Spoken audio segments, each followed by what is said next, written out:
मित्रों नमस्कार। मैं सतीश बौद्ध आज की इस वीडियो में आप सभी का हार्दिक इस्तकबाल करता हूँ। आप सभी का साधुवाद अदा करता हूँ कि आप रेगुलरली एक लंबे समय से मेरे वीडियो को एडमायर करते आ रहे हैं, पसंद करते आ रहे हैं। उसके लिए आप सभी लोग साधुवाद के पात्र हैं। किसी भी काम को करने के लिए सबसे ज़्यादा जो ज़रूरत महसूस होती है वो होती है मोटिवेशन की। मोटिवेशन दो तरह का होता है, एक होता है इंटरनल मोटिवेशन और एक होता है एक्सटर्नल मोटिवेशन। आप लोगों ने नोट किया होगा कि जब आप ऑफिस में होते हैं तो आपको ये पता चल जाए कि आज बॉस आया हुआ है, ये बॉस आ रहा है, तो सारे के सारे एम्प्लॉई एकदम एक्साइटेड हो जाते हैं, काम करना शुरू कर देते हैं। इसे एक्सटर्नल मोटिवेशन कहते हैं। या आपको किसी काम को करने के लिए आप और ज़्यादा मोटिवेटेड हो जाते हो अगर आपसे कहा जाए कि आपको इतने पैसे मिलेंगे या आपको रिवार्ड मिलेगा या रिकॉग्निशन मिलेगा, तो ये एक्सटर्नल मोटिवेशन में आता है। ये आपको मोटिवेट करता है किसी चीज़ को पाने के लिए और कुछ करने के लिए, कुछ कर गुजरने के लिए। लेकिन कई बार क्या होता है, कोई काम करना है और उसके बदले आपको पैसा मिलना है और आपको ये पता चल जाए पैसा नहीं मिलेगा, तो आपको मोटिवेशन ख़त्म हो जाएगा। आपको काम करना है, अध्यापक इस क्लास में जब तक है तब तक बच्चे बड़े शांत हैं, मेहनत कर रहे हैं, पढ़ाई कर रहे हैं। लेकिन जैसे ही टीचर गया सारे बच्चे हल्ला करने लगते हैं। मतलब एक्सटर्नल मोटिवेशन इज़ गॉन तो एवरीथिंग इज़ गॉन। तो एक्सटर्नल मोटिवेशन जो है वो एक तरह का फैब्रिकेशन है। तो सफल होने के लिए, कुछ पाने के लिए, कुछ कर गुजरने के लिए एक्सटर्नल मोटिवेशन जितना ज़्यादा ज़रूरी है उससे कहीं ज़्यादा ज़रूरी है इंटरनल मोटिवेशन। आपको इंटरनली मोटिवेटेड होने का होता है।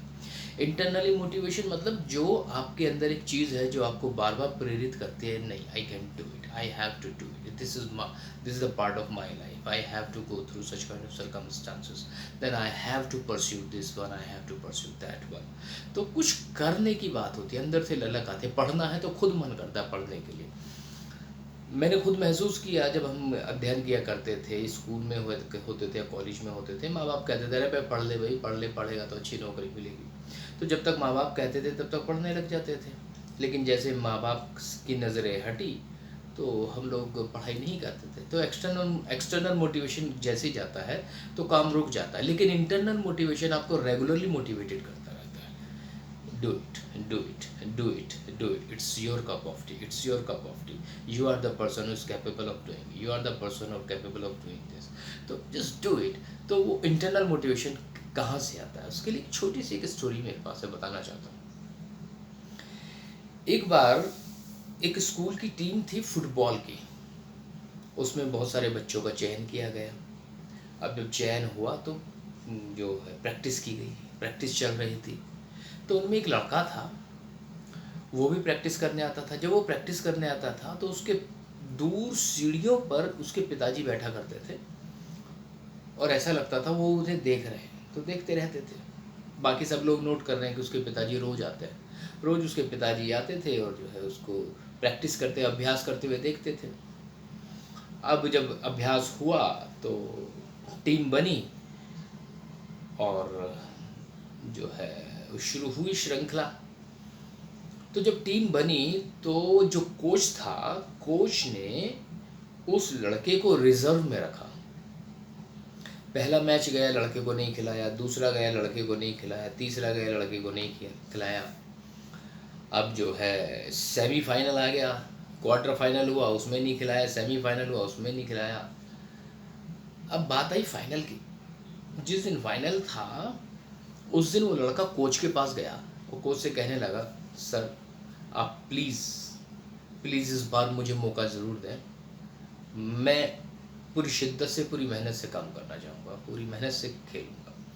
टीचर ने कहा यार दिस इज़ अ फाइनल में मैं रिस्क नहीं ले सकता, और फिर मैंने तुम्हारा खेल देखा है, जिन खिलाड़ियों को मैं खिला रहा हूँ तुमसे बेहतर खिलाड़ी हैं, तो लिहाजा मैं तुम्हें मौका नहीं दे सकता। अब लड़का जो है बहुत गुजारिश करने लगा कि सर प्लीज़ मुझे मौका दीजिएगा ना सर, सर मैं खेलना चाहता हूँ, मुझे मौका दीजिएगा सर। तो उसने चल भाई एक मौका देते हैं, उसे मौका दिया गया। लेकिन ये कह दिया गया कि देखो ये फाइनल है और दी सारी टीम की दारो मदार, सारी टीम की इज्जत तुम्हारे ऊपर है और तुम्हें अच्छे से खेलना पड़ेगा।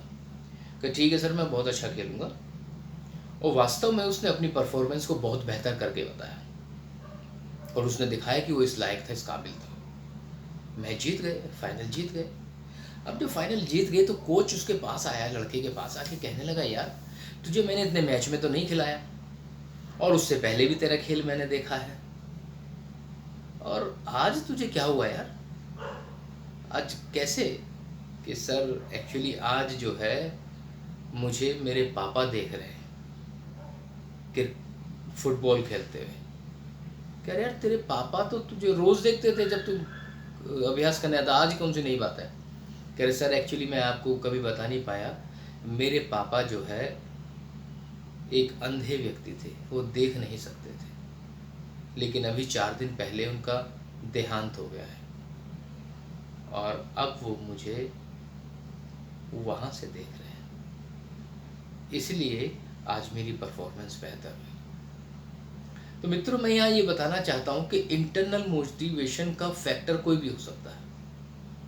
आपका पारिवारिक लोग आपके लिए हो सकते हैं या आपके सामाजिक लोग आपके लिए इंटरनल मोटिवेशन का फैक्टर हो सकते हैं। It can be anything. तो अगर आप इंटरनली मोटिवेटेड होना चाहते हैं, you have to find out the factor जो आपको ट्रिगर करता रहे। जैसे उस लड़के ने अपने पिताजी की मृत्यु के बाद इस बात का अंदाज़ा लगाया कि वो पिताजी उन्हें अभी भी देख रहे हैं, तो it becomes a internal motivator for him.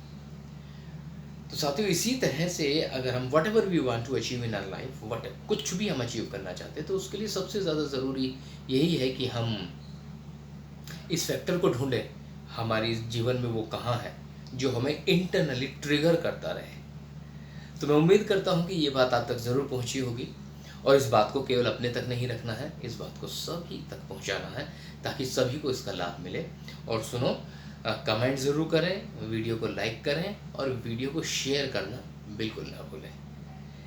मैं आप सभी से विदा लेता हूँ, फिर किसी और मुद्दे के साथ, फिर किसी और सब्जेक्ट के साथ आपके बीच में उपस्थित रहूँगा। तब तक के लिए नमस्कार, थैंक यू।